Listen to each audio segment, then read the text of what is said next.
चिंतामणि श्री पांचनाथ भगवान की परम पूजनीय प्रशांत मूर्ति आचार्य शेखर शांति स्वामी शाणी महाराज की परम पूजनीय संतवणी शवादी श्रवण गुरुदेव आचार्य शेखर सुमति शारकी महाराज की 10 लक्षण महापर्व की उत्तम मार्ग धर्म की सूर्य कारण महापर्व की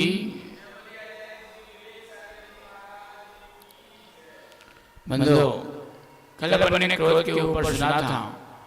क्रोध व्यक्ति के लिए क्या करता है? क्रोध व्यक्ति को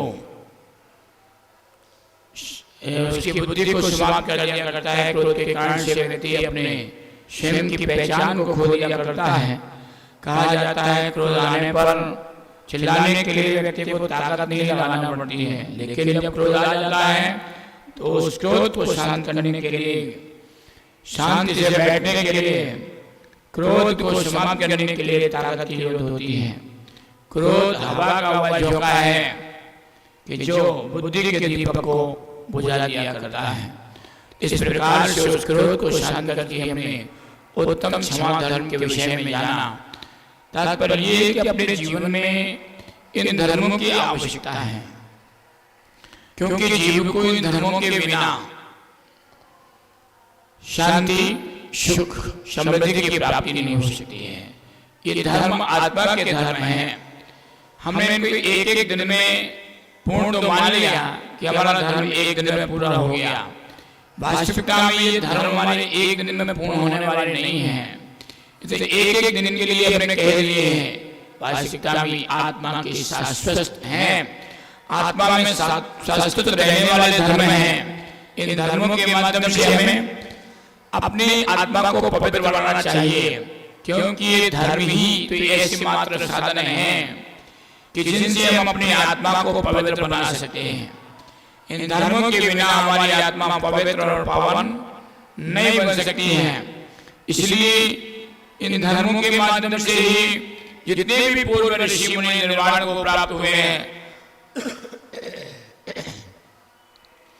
मोक्ष को प्राप्त हुए हैं, उन सभी ऋषि मुनियों ने इस धर्म को आत्मा के साथ साक्षात्कार किया है। बाकी क्रोध, मान, माया, लोभ, झूठ, असत्य, असंयम, ये सब आत्मा के विभाव पर्याय हैं। इन आत्मा के विभाव पर्यायों के कारण से ही यह जीव संसार में भ्रमण कर रहा है,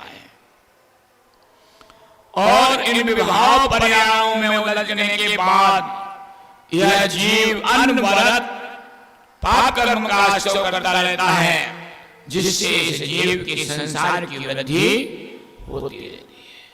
श्री बंधुओं, अपने आप को उन कर्म के आश्रय से बचाना है तो इस धर्म के विषय में सोचो, धर्म को अंगीकार करने के विषय में सोचो। क्योंकि कल क्रोध के बारे में सुना था। क्रोध के लक्षण शराब और अफीम दोनों से मिलते हैं। शराबी की भांति क्रोधी मनुष्य भी पहले आवेश बस लाल पीला होता है, पश्चात यदि आवेश मंद हो जाता है तो क्रोध न घटा हो तो अफीम का काम करता है, और मनुष्य की बुद्धि को मंद कर देता है। अफीम की तरह वह दिमाग को कुतर खा जाया करता है। देखिए क्रोध में कितना दुर्गुण है, लेकिन फिर भी हम उसको पाल करके रहते हैं। क्षमा में कितने सारे गुण हैं। कहा जाता है क्षमा वीरभूषणम, क्षमा वीरों का आभूषण है। इतना महान गुण होते हुए भी हम उस क्षमा को अंगीकार नहीं कर पाते हैं। इसलिए बंधुओं, ये धर्म हमारा है, हमारी आत्मा का है। इसे अपनी आत्मा में संजोने का पुरुषार्थ कीजिए। आज का दिन हमारा उत्तम मान लो, यानी सुपर क्वालिटी के मान को त्यागने का दिन है। क्योंकि कहा जाता है कि मान जिस व्यक्ति के अंदर छा जाता है, वह व्यक्ति अपने उस मान के कारण से सर्वस्व समाप्त कर देता है। मान व्यक्ति को सब कुछ समाप्त करने में कारण बन जाया करता है। कहा जाता है मान उस अंधेरे के समान है जिस अंधेरे में व्यक्ति पड़ करके अपने आप को नीचे गर्त गिरा दिया है, कभी आकर के अपने आप को समाप्त कर देता है, ऐसे मान किसी है। इसलिए बंदो मन की स्थिति अत्यंत पवित्र और निष्कलुष हो जाया करती है जब व्यक्ति मान को छोड़ देता है, जिसके अंदर प्रज्ञा में मानव गुण की धारणा बन जाती है।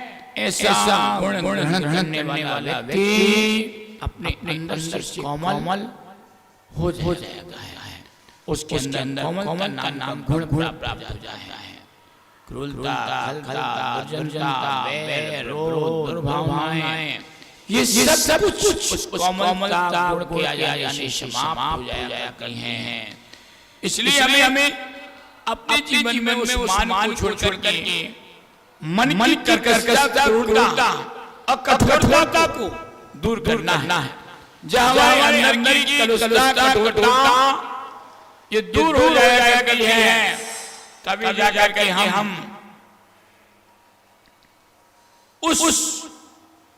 उन बुराइयों से अपने आप को हटा पाते हैं, दूर कर पाते हैं। कोमलता, सूक्ष्मता, मृदुता, मशीषता, सौम्यता, मधुरता, दयालुता, नम्रता, ये सारे गुण एक मानव धर्म में विद्यमान हैं।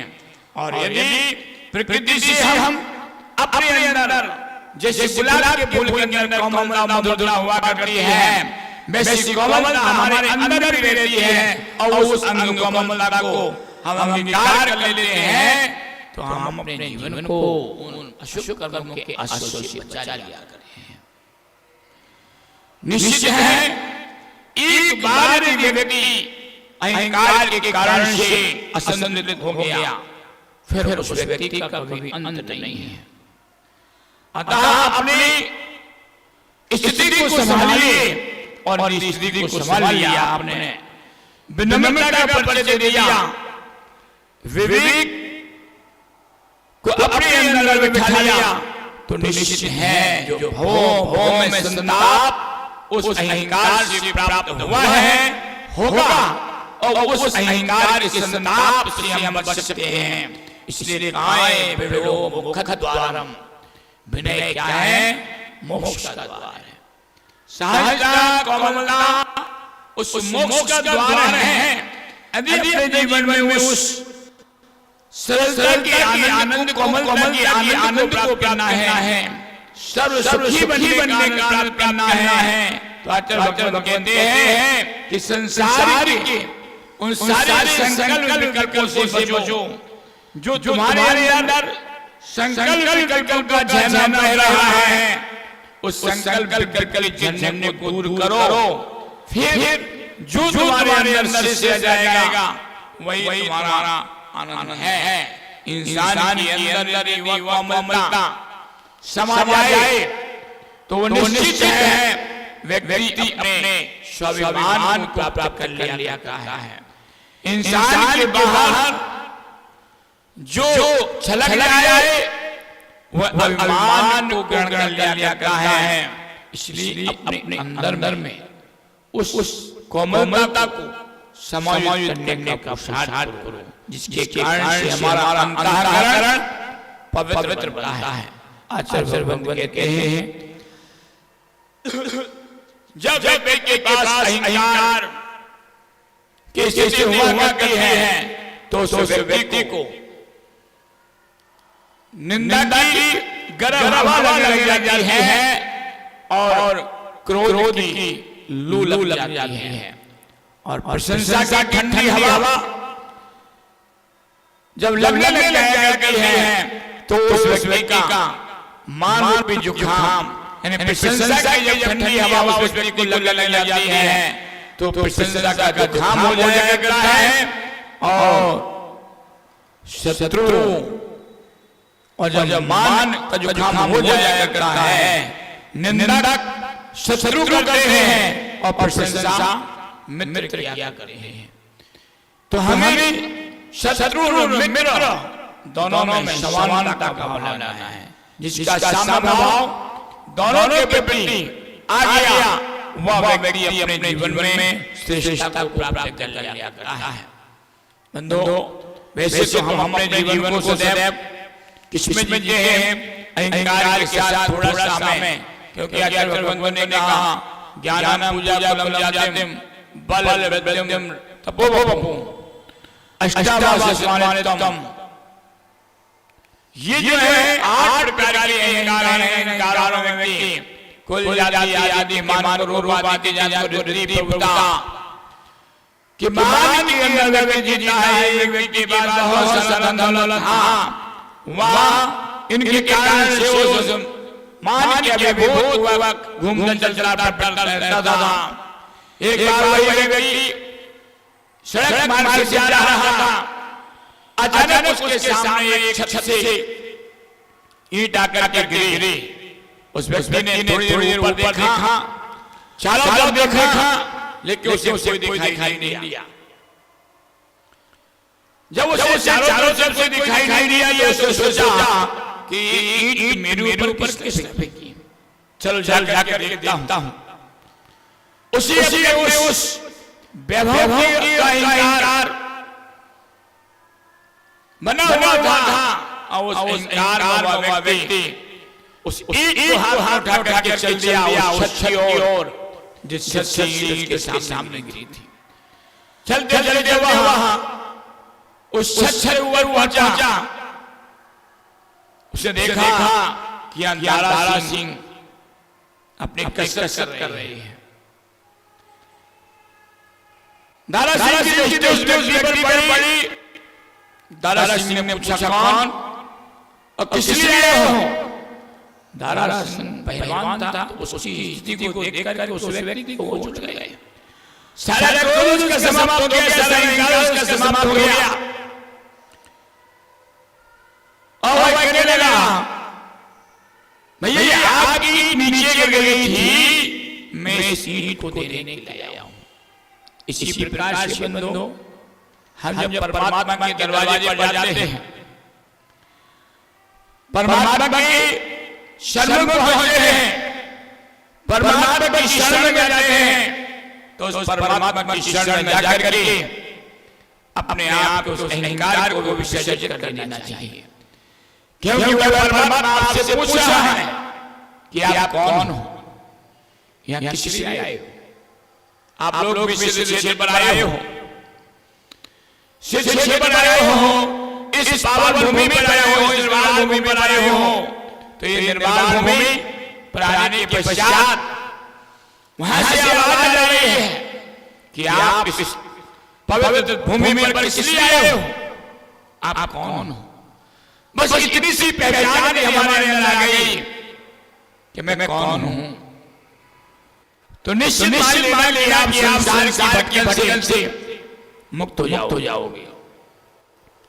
क्योंकि आपके अंदर वो पवित्रता का भाव हो जाएगा, जिस पवित्रता की हमें भूमि पर आने के बाद आवश्यकता है।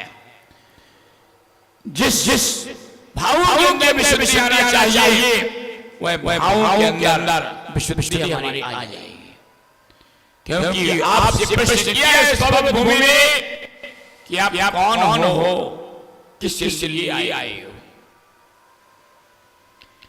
इस प्रश्न को सुनने के पश्चात हमारे अंदर एक चिंतन आना चाहिए,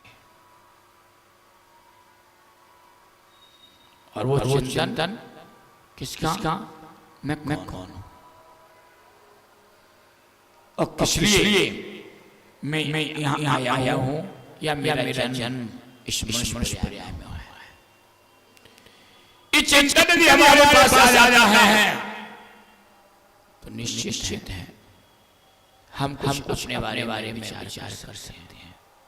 लेकिन हम आते हैं उस परमात्मा की आवाज को भूल जाते हैं। उस परमात्मा की आवाज को नजरअंदाज करते हैं, उस भूमि की आवाज को नजरअंदाज करते हैं, जिसने हमसे पूछा तुम कौन हो, किस लिए आए हो। ये आवाज हमारे कानों में पड़ रही है, लेकिन हम उस आवाज को भूल गए। किसके चलते? ख्याति लाभ पूजा जी है। इसके कारण उस आवाज भूल गए, विस्मृत करके हैं और उस ख्याति लाभ के कारण हमें उस आवाज के बारे में विचार नहीं करने दिया। उस आवाज ने हमारे लिए अपने जीवन को, अपने रूप को देखने नहीं दिया कि हमारा स्वरूप क्या है। आचार्य भगवान कहते हैं कि मृदुल हमारे माधव, जब आशी किसी ने प्रश्न किया है कि आप किस लिए आए हो, तो ये सूत्र हमारे भाव में चिंतन करना चाहिए कि जो हमारा मृदु भाव है, कोमलता का भाव है, विनम्रता का भाव है, उस भाव को प्राप्त करने के लिए मैं यहाँ पर आया हूँ। और यदि उस भाव को मैंने यहाँ प्राप्त कर लिया तो निश्चित हमें अपना स्थान, उस प्रश्न का जवाब भी हमें प्राप्त हो जाएगा, मैं कौन हूं। जब तक मैं इस भाव को नहीं ला पाया कि मेरे पास कोमलता भी है, मेरे पास नम्रता भी है, मेरे पास मृदुता भी है, तब तक मैं कौन हूं, इस प्रश्न का उत्तर हमें नहीं पाएगा। एक बार एक व्यक्ति ने मुझे प्रश्न किया कि भगवान संसार में श्रेष्ठ वस्तु क्या है और पूजा किसकी हुई है। मुझे उत्तर दिया सबसे श्रेष्ठ वस्तु बुद्धि है। क्या है? बुद्धि है, कोई पदार्थ नहीं है, क्योंकि पदार्थ में अच्छाइयां बुराइयों का जन्म किससे होता है? हमारी बुद्धि से होता है। नीम कड़वा होता है या मीठा होता है? कड़वा होता है। आप चबाते हो तो आप कड़वा लगता है, और वही नीम यदि ऊंट चबाता है तो उसे कैसा लगता है? उसे मीठा लगता है। अब बताइए, नीम में कड़वा नहीं है या मीठापन है? जितना भी कड़वापन और मीठापन है वो सब हमारी बुद्धि में, हमारे विचारों में, हमारे भावों में। कोई वस्तु, अभी आप यहाँ बैठे हो, आपके पंखे की हवा कैसी लग रही है? अच्छी लग रही है। कोई मलेरिया बुखार से पीड़ित व्यक्ति, सर्दी जुकाम से पीड़ित व्यक्ति यहाँ आके बैठ जाए तो उसके लिए हवा कैसी लगेगी? खराब लगेगी। तो पंखे की हवा खराब है या हमारी बुद्धि खराब है? हमारी बुद्धि अच्छी है। सब कुछ संसार के संकल्प विकल्प होते हैं, ये सब किससे होते हैं? हमारी बुद्धि से होते हैं। इसलिए संसार में सबसे श्रेष्ठ वस्तु बुद्धि है। अपनी बुद्धि को जैसा चला लो वैसे चल जाती है। अपनी बुद्धि में जैसे वस्तु को बिठा लो, बस वस्तु वैसे बैठ जाती है। कभी आप अच्छे से स्वस्थ बैठे हो, वो अचानक आपके मन में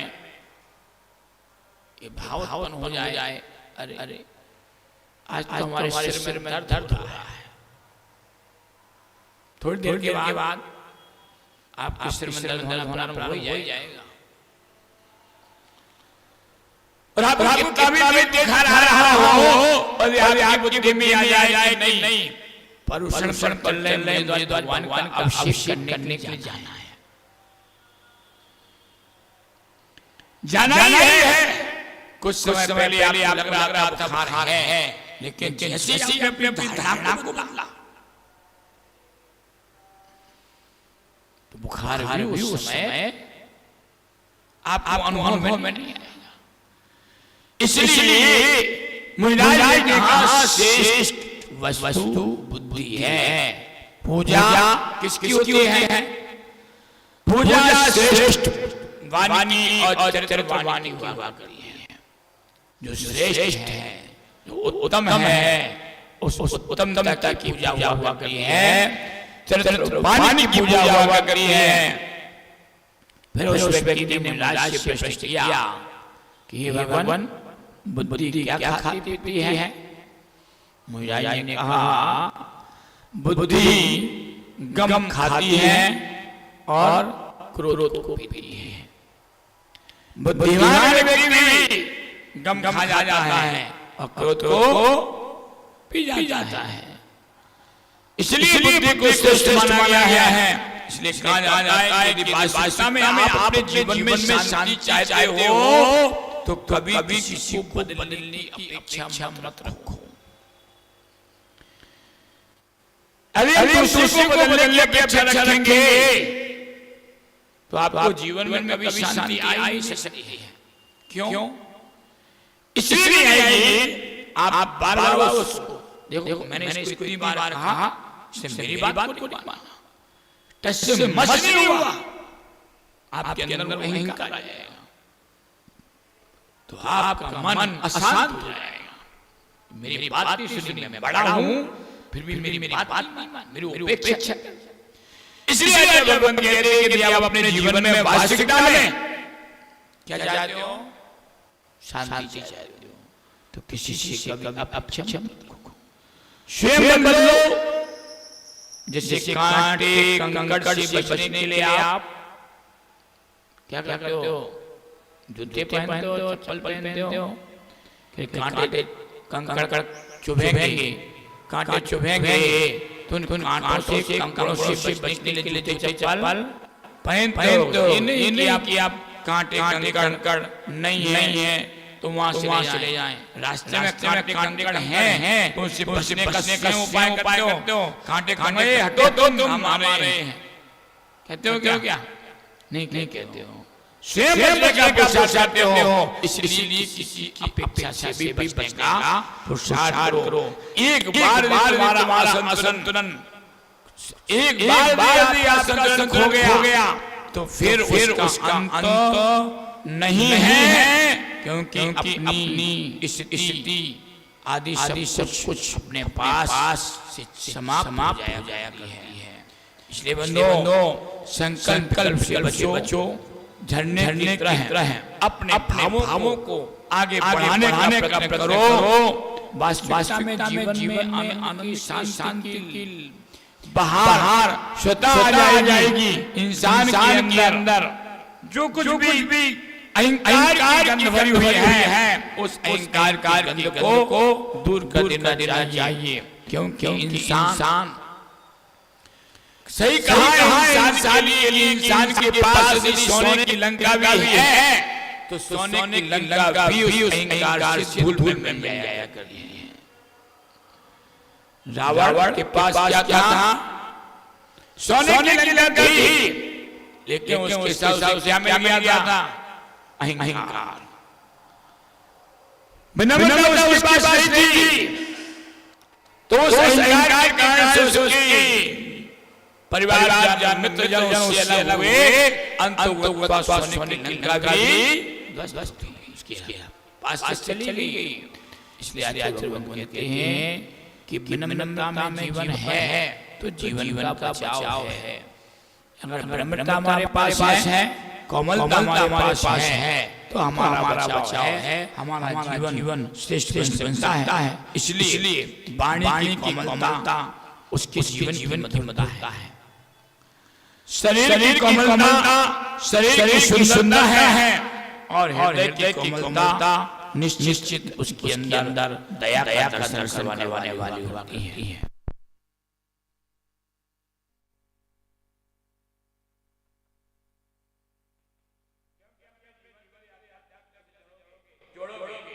तभी हमें अपने अंदर उन सहज कोमल भावों को लाने का पुरुषार्थ करेंगे। क्योंकि सर्वसिद्धि के अंदर में आचार्य भगवान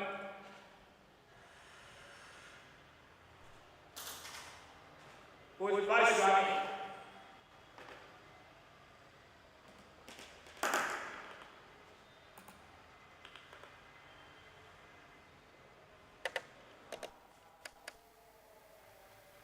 सर्वश्रेष्ठ स्वामी कहते हैं, पूज्य शिशु आदर विनय, पूज्य लोगों के गुणों में आदर विनय के हैं, उसका नाम विनय कोमलता है, सच्चा है। कसाई और गंध में आकर भगवंत गुणधन जी कहते हैं, गुणधन जी कहते हैं कि गुणादि के सुनीचर विनय, जो अपने से गुणों में बढ़े हैं और उनके समक्ष अपने आप को झुकाते हैं, झुकते हैं, उसका नाम है विनय गुण। भगवत गीता ग्रंथ में कहते हैं, विलियम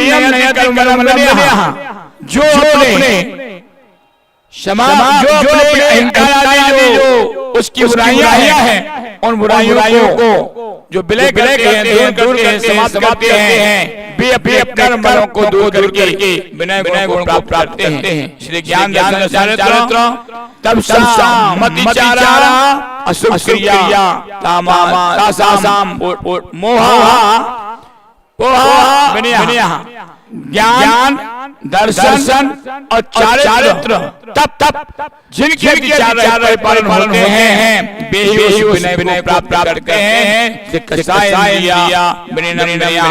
जो कसायों को जीता है उसके पास विनय होती है। इसलिए बंधुओं, हमें अपने जीवन में और सम्यक ज्ञान रूपी रत्न को प्राप्त करने के लिए विनय को ग्रहण करना चाहिए, क्योंकि उसको विनय द्वारा हमारे जीवन में सब कुछ प्राप्त होती है। देने के लिए दान, लेने के लिए मान और त्यागने के लिए अभिमान संसार में सर्वश्रेष्ठ वस्तु है। इसलिए उसे ग्रहण करके अपने जीवन को श्रेष्ठ बनाने का प्रयास कीजिए।